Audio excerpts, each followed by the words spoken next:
Just over a week ago, I was at a potluck for the small community around my cottage in New Hampshire. As we ate dinner overlooking the lake, one of my neighbors made the mistake of asking how my vacation had been.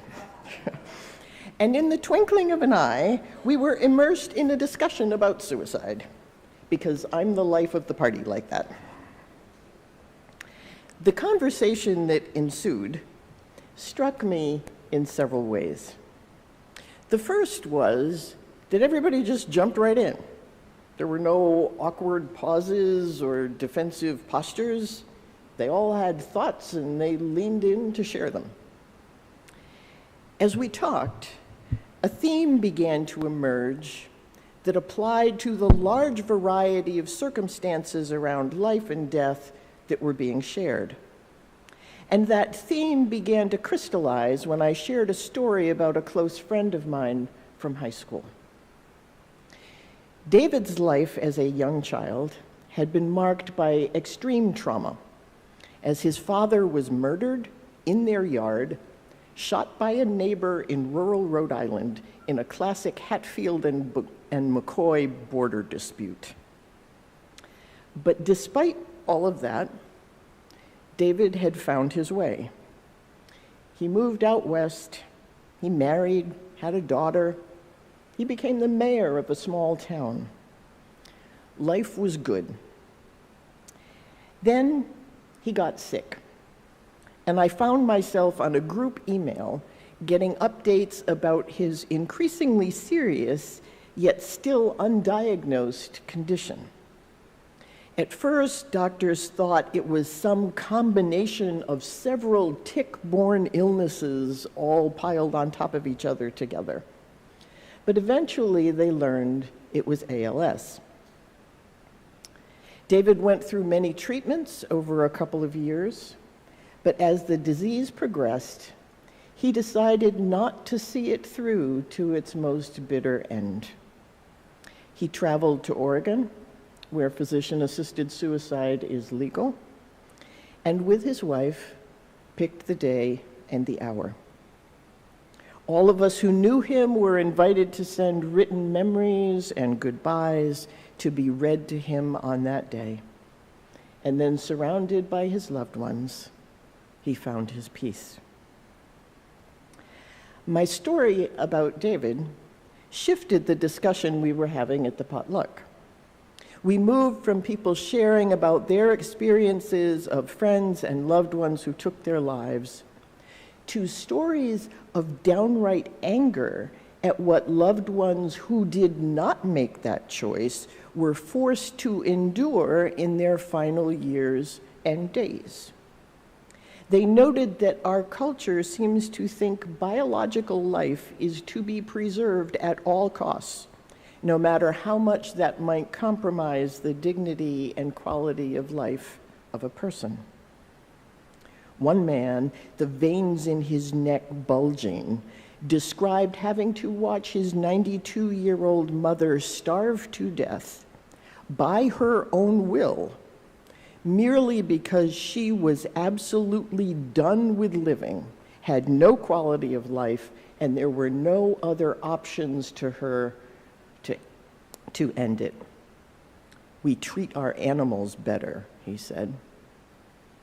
And all of a sudden, our group had those who chose to die sitting in the same tragic bucket as those who were forced to live. When I got back to my cottage that night, I turned over the discussion in my mind. To a person, everyone found the story of David's assisted suicide beautiful. But in other instances, the intentional drug overdoses and those who had opted for more violent or dramatic means of ending their lives, people reported a grim and lasting mark, often tainted by feelings of guilt, shame, and the fear of judgment.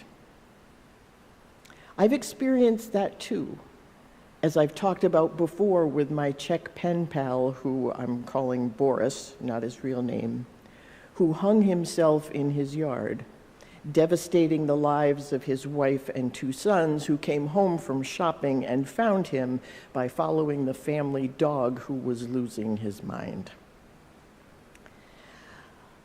And I thought about Mary Oliver's poem, A Summer's Day, which she ends by asking, "Doesn't everything die at last and too soon? Tell me, what is it you plan to do with your one wild and precious life?" And I found myself drawn to the word precious. David's family, and all of us who knew him, still had the natural grief associated with losing a husband, a father, and a friend. Such passings alter life in profound ways, from the before times to the after times. But the fact that it was an assisted suicide did not add to that grief the kinds of guilt, trauma, and shame that haunt Boris's family to this day. That added layer of pain, I think, comes in those cases where life has not been treated as precious. They are deaths where love is disregarded, disbelieved, or even forgotten, whether it's love of self, love for others, or sometimes both. If you've ever been in extreme pain, physical, mental, or emotional, you know that the pain frequently prevents us from looking beyond ourselves. We are selfish in those moments by design. It's actually the purpose of pain, to get us to pay enough attention to ourselves to tend to that pain as best we can, to help ourselves, to put on our own oxygen mask before trying to help others, as flight attendants repeatedly tell us. And while it's common for loved ones to feel that their love is being rejected in a suicide, and we ask things like, how could he not think of his children? In most cases, the intensity of anguish that leads someone to take their own life blocks the thought of anyone or anything else. Or, if the suicide comes from self-loathing, might actually make them believe that those they love are somehow going to be better off if they are no longer on this earth. There are suicide attempts that are meant as cries for help, and sometimes those attempts succeed, even though the person had intended a different outcome. Often we don't know and can never know whether a death was intentional or not, especially when there's no note left, no one else there. That uncertainty can bring an additional set of difficult emotions for those left in its wake. One of the things I wrestled with in writing the letter I sent to all of you about Mike's suicide was how much to share about his previous attempts. His wife's instruction about sharing the news was to be, quote, gentle but explicit. I chose to share that Mike's passing on July 22nd was his third attempt since March, and that he had been closely watched and receiving inpatient care in between those attempts, in the hopes that those details would help you see that this was a determined choice, and at least in this case, take one of the additional weights off the emotional table. Mike talked to me and to many of you about the challenges he was facing on many fronts. When that happens, and the person subsequently takes their life, It's very common for those in whom a person has confided to feel a sense of responsibility, if not outright guilt. He told me he was struggling. I should have done something. Maybe if I had called or had been more supportive, this wouldn't have happened. Or we worry that the act might have been just a moment of deep despondency, that maybe he was regretting even as his life slipped away. Something that didn't have to happen. If only, if only, if only. Mike's suicide was not meant as a cry for help. We know that because when his first attempt was unsuccessful, he got all the help that was possible to give him. And every time he got out from under the constant eye of a suicide watch, as he seemed better and more together, across 4 months, every time he tried again, until he finally succeeded on his third attempt. It was his choice. You can disagree with that choice. You can grieve that choice. You can be angry about that choice. But it was his to make, and he made it. A curious thing about suicide to me is that there's no real discussion of it in the Bible. There are 10 people in the Bible who were told to take their own lives. The most famous of those is Judas, who seems not to have realized where his betrayal of Jesus would lead, and in utter despair hangs himself right after the consequences become clear.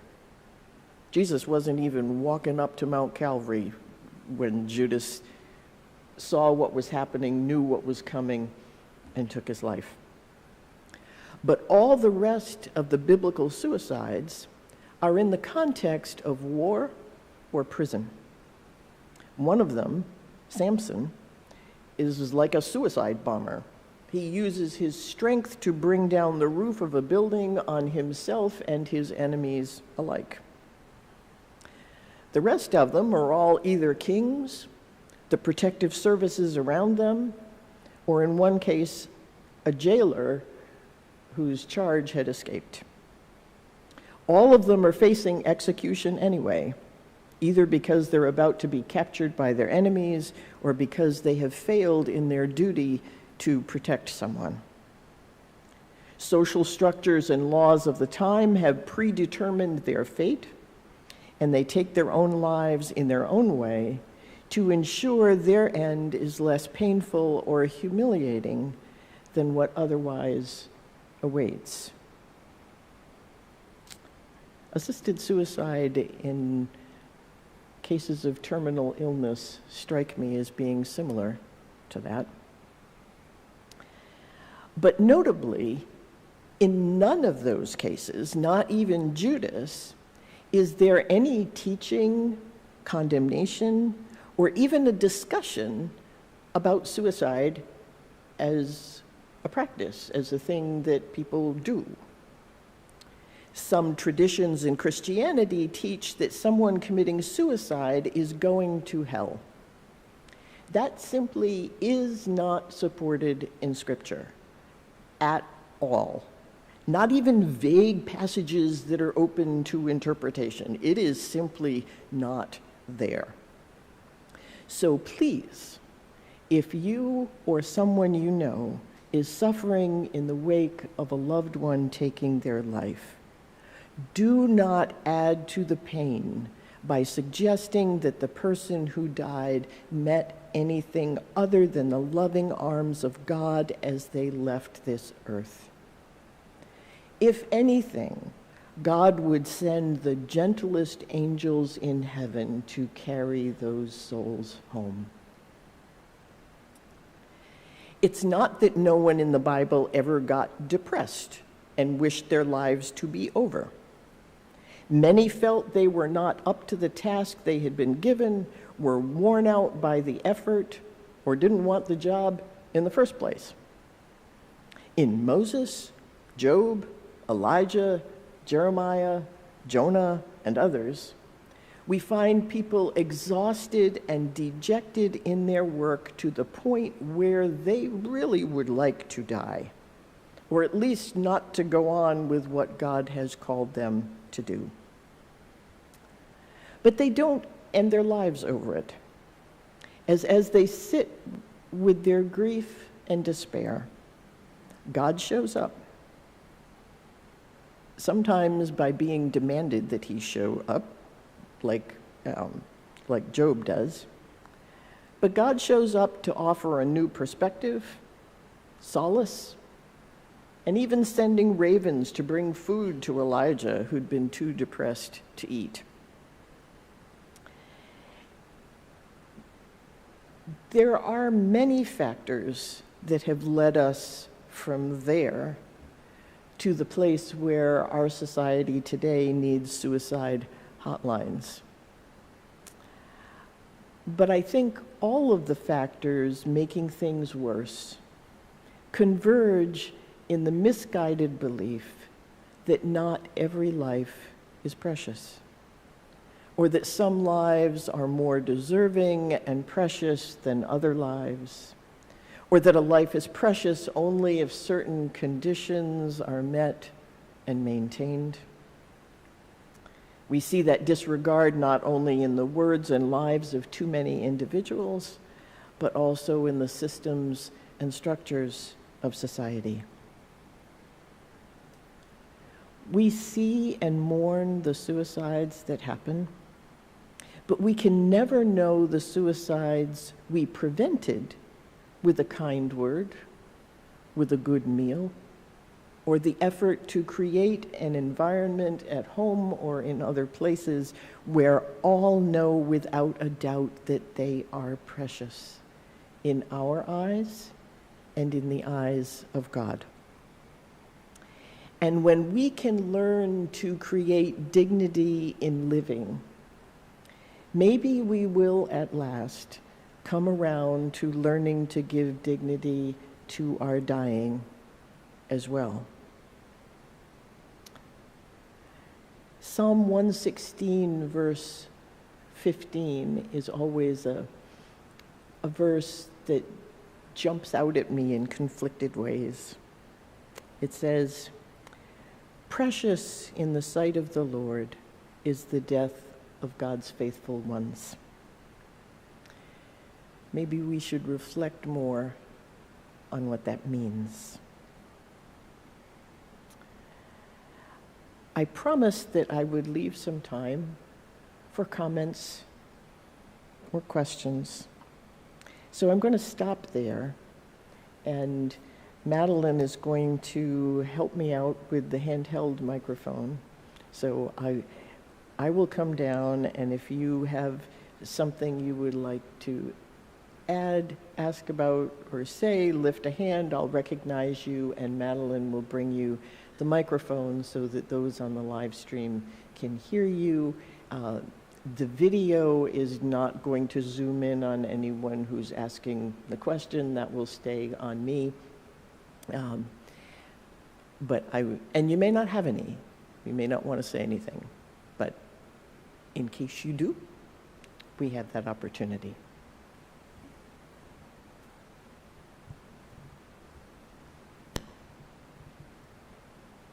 And I'll add, if you are on the live stream and want to contribute something, then Pisha, you can send those questions to Stacy, and she can relay them.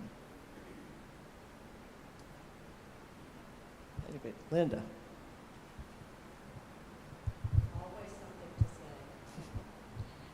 Many of you remember Lauren Gilstrap, who was a member of this church for many years, along with her wife, Janet Milley. They moved to New Hampshire because Lauren, who was a heart specialist, got a job at Dartmouth, and a couple of years ago, she committed suicide.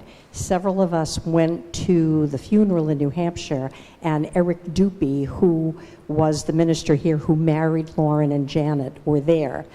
And I was talking with him, asking him a totally unfair question, which is, do you have any insight? Do you have any explanation? What do you think about suicide? Is there anything you can say that sheds light on it? And I know I'm going to botch what he said, but in essence, what he said was, the person who commits suicide knows there's something wrong in their heart, but they can't figure out any other way to fix it without killing the whole body. So. Thank you. Thank you. And one of remembering, although I didn't know Lauren,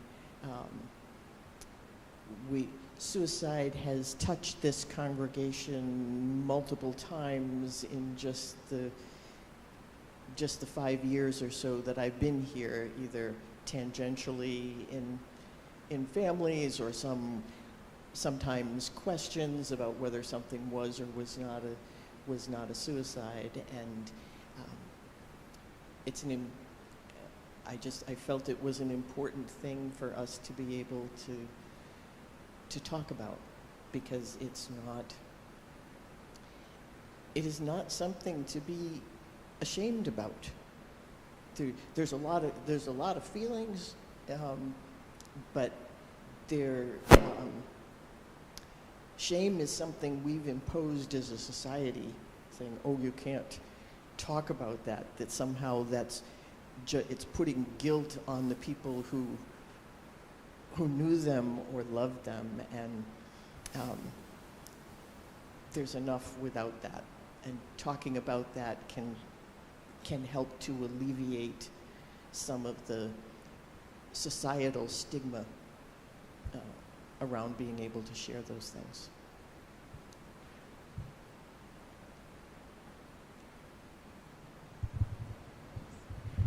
So I came up in nursing in a day and age when if you had a heartbeat, we were not going to let you die.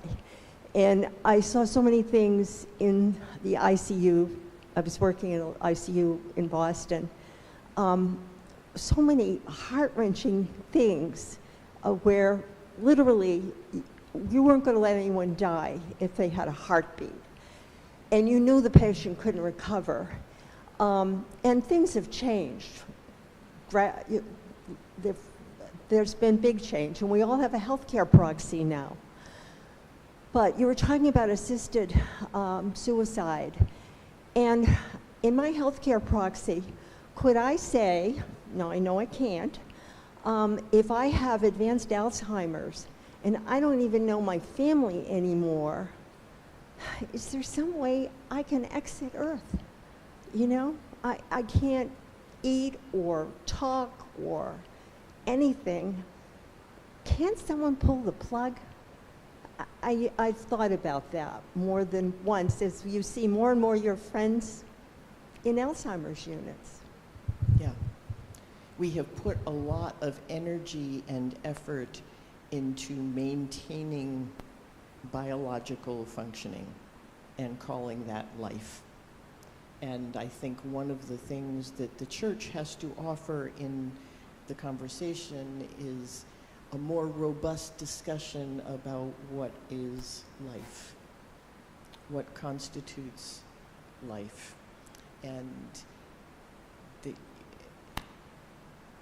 I think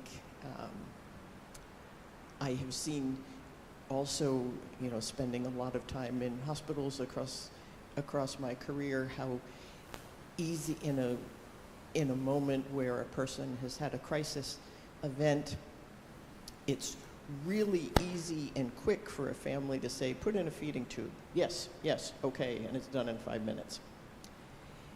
If all of a sudden the person's condition becomes more clear and dire over time, getting that feeding tube out sometimes takes legal action.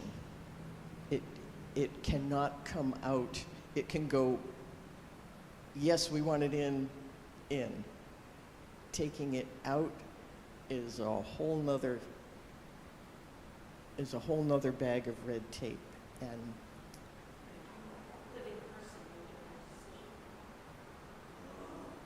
Yes. Yes. It's, it is very, very hard. There's no doubt about it. Okay, we'll go Joan, and then back to Sonia, and then over to Steve.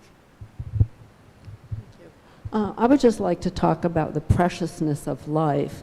And I see this at Brooksby Village, a senior residence. There are people who live into their 101, 102.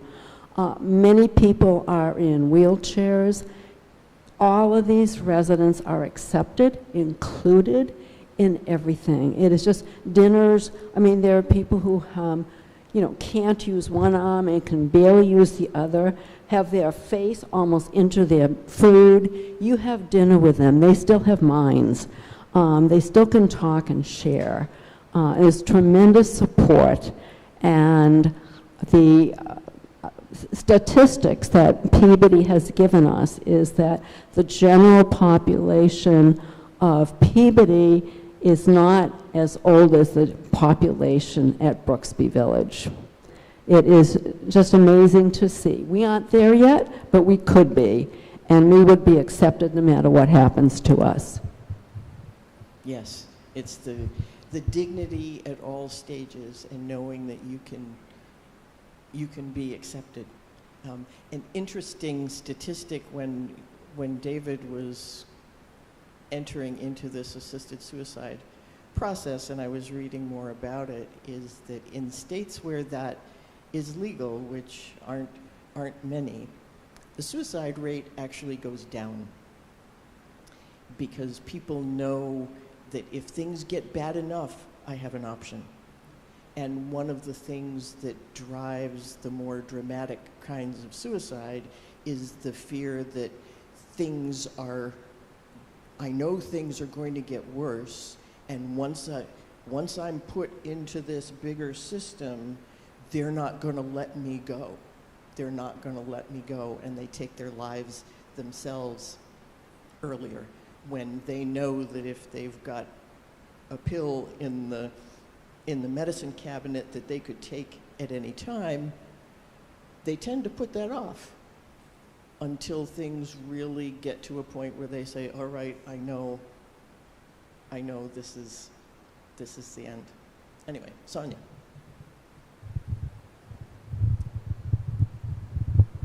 Unfortunately, in our family, suicide has hit our family over the years a number of times. Very close, Sandra and Roy have had a loss in their family.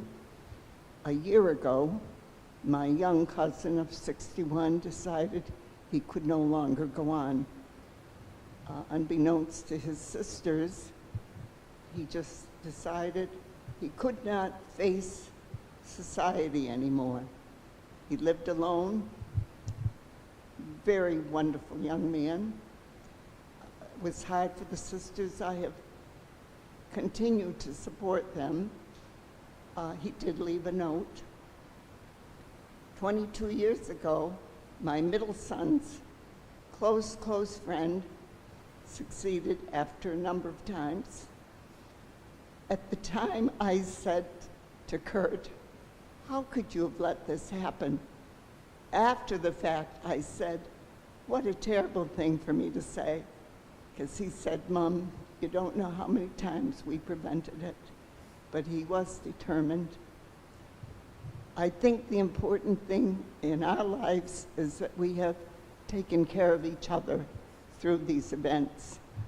Not shameful, unfortunate. Amen to that. Walking each other home through all of it. Through all of it.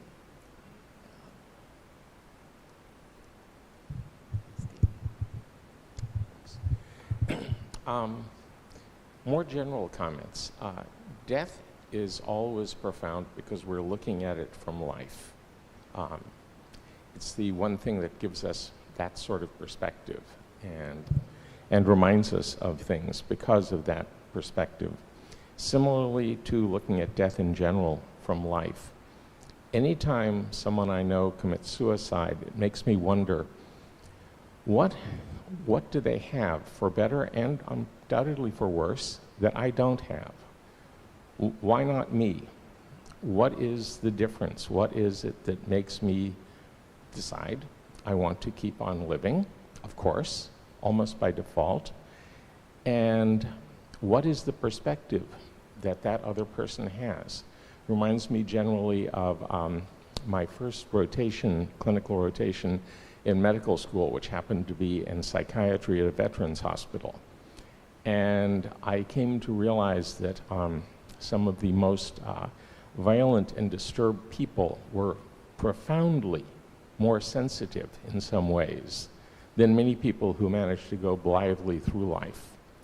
They feel hurts, both from themselves and from others, in ways that many of us don't. I'm not sure that makes us better. It enables us to live in society better. So anytime someone commits suicide, I have to look inside myself and try to see what the differences are. Yes, thank you. Thank you. Kathy.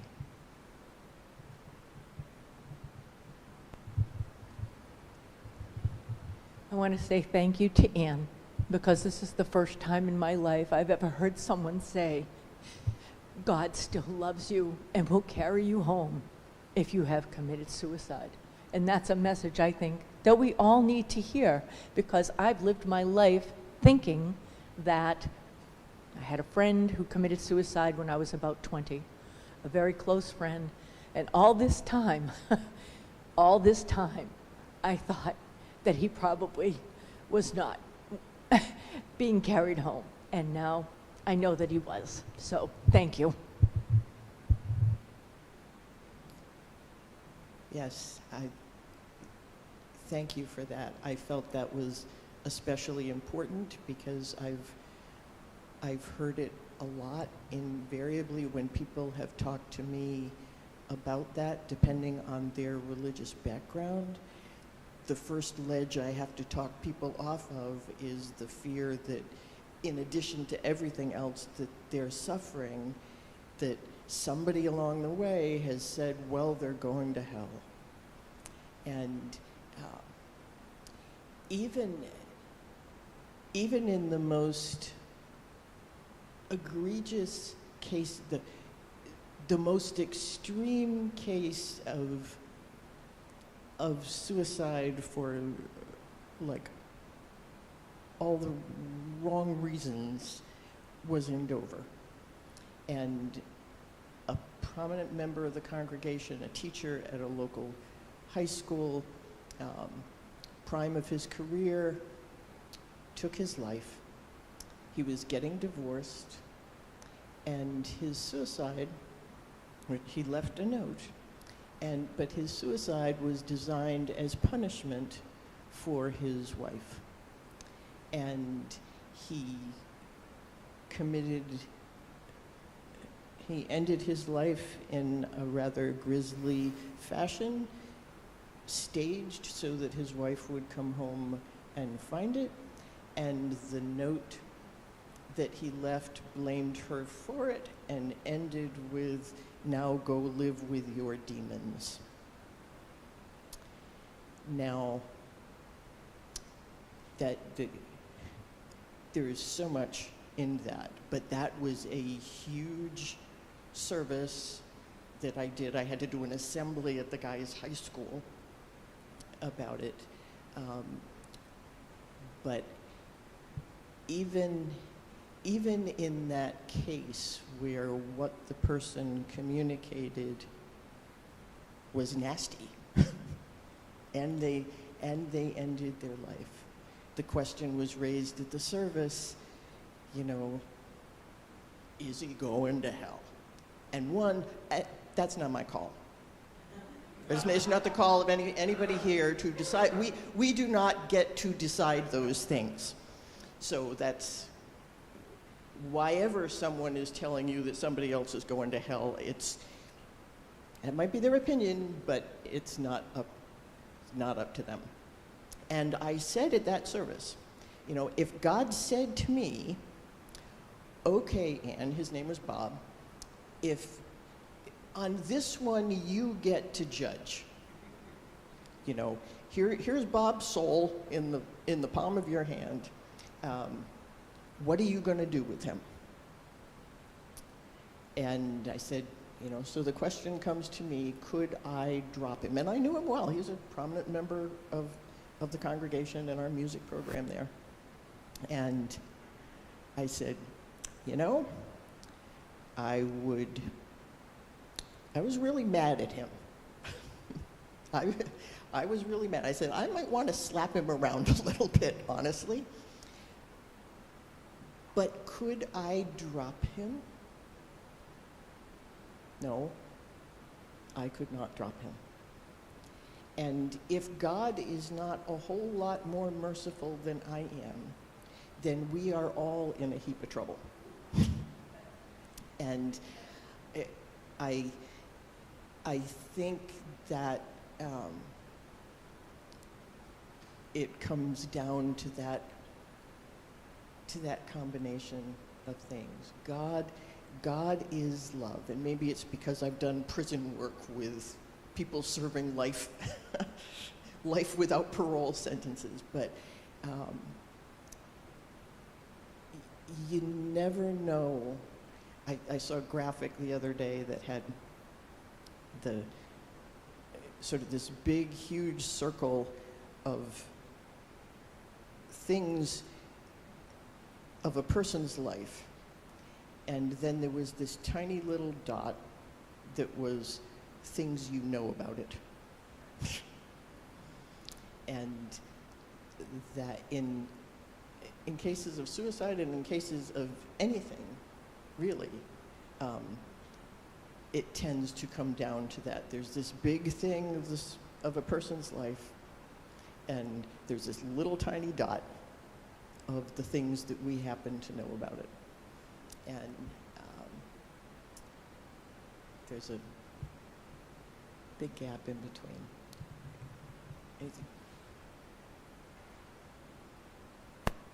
Okay, how'd you? Yeah, I cannot help but address the cultural component of, is it okay? Just closer to us. Yeah, I cannot help but address the cultural component of my observation. When I first came to America, I was working downtown, and the first suicide I heard about was a gentleman who broke the window of his office and jumped out from a 20-something floor. I thought, why? I was so shocked that when I told my family members back in Africa, I was still new in the country, they were thinking I was making it up. But then they said, well, but we don't know you to make things up. It shook me that much. But then, of course, as time went on, I started to realize that sometimes the system itself almost has a baked-in situations that isolate people, that enables others to feel like, well, if I can just give you a drop of a word here and there, I don't need to know your last name. But I met you 10 years ago, I still don't know your last name. A smile, a little, so we went out to have a coffee and we spent a couple of hours. Everything is down to the hour. Zoom, this, that.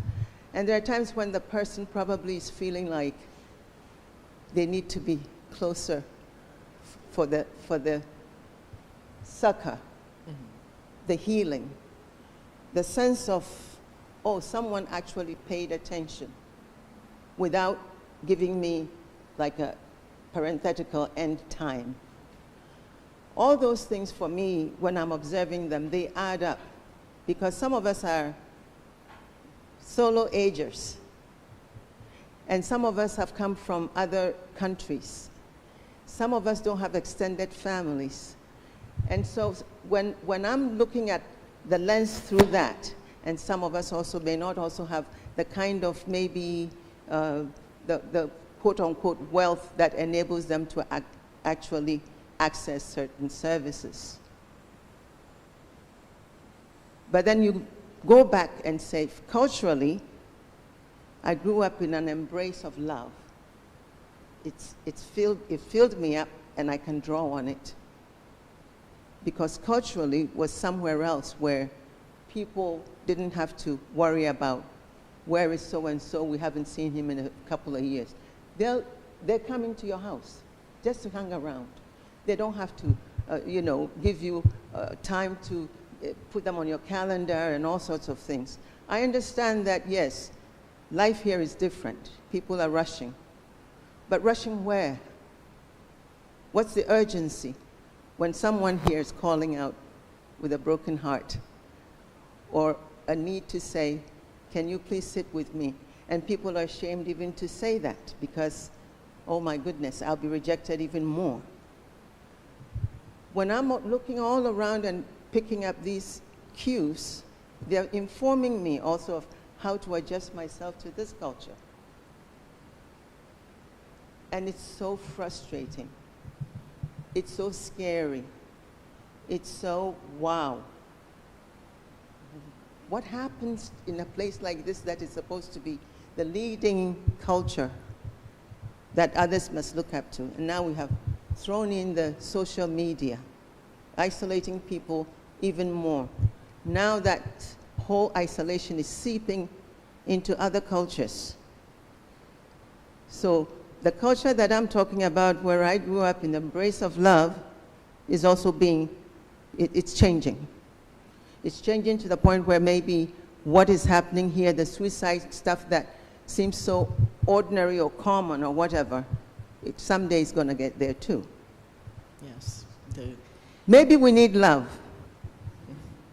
Yes. I'm just thinking. But the point about the societal systems, and we're going to have to go to finish up the service, but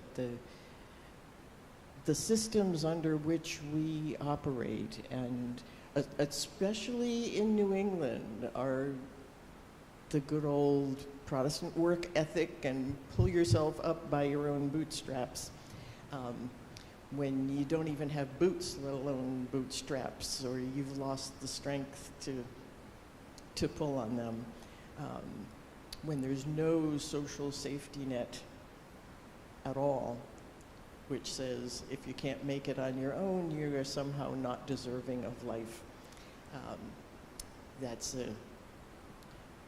It's a huge societal issue.